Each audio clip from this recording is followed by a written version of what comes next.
জুলাই আন্দোলনের পরে আওয়ামী লীগ কি বলছে? আমরা জুলাইয়ের বিরুদ্ধে ছিলাম না। তাহলে মানুষটি কারা মানলো ভাই? এটা তো এখন তরুণ প্রজন্মের সামনে বাস্তব প্রমাণ। আপনি এটা তো অস্বীকার করতে পারবেন না যে গত জুলাই আন্দোলনে ১৬০০ সাধারণ ছাত্র ছাত্রী, সাধারণ জনগণ, নিরীহ শ্রমিক, মানে কেউ বাদ যায় না, শিশু সহ ১৬০০ মানুষ হত্যা করছে। এখন আওয়ামী লীগ বলতেছে যে আমরা আমাদের আওয়ামী লীগ গুলো করে নাই। ঠিক জামাত ৭১ সেম ঘটনা। আপনি যদি করে না, আপনাদের মীর কাসেম আলীকে কেন ফাঁসি দিল? আপনাকে এই কাদের মোল্লাকে কেন?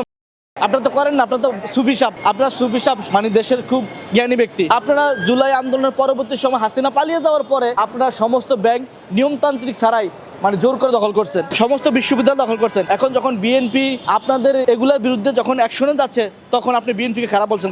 আপনারা যখন ঢাকা বিশ্ববিদ্যালয়ে ভিসি নিয়োগ করছেন, তখন তো আপনারা বিরোধিতা করতে পারলেন না তাকে কিভাবে নিয়োগ করা হয়। তিনি তো আপনাদের লোক ছিল। ডাকসু নির্বাচন আমরা তো দেখেছি।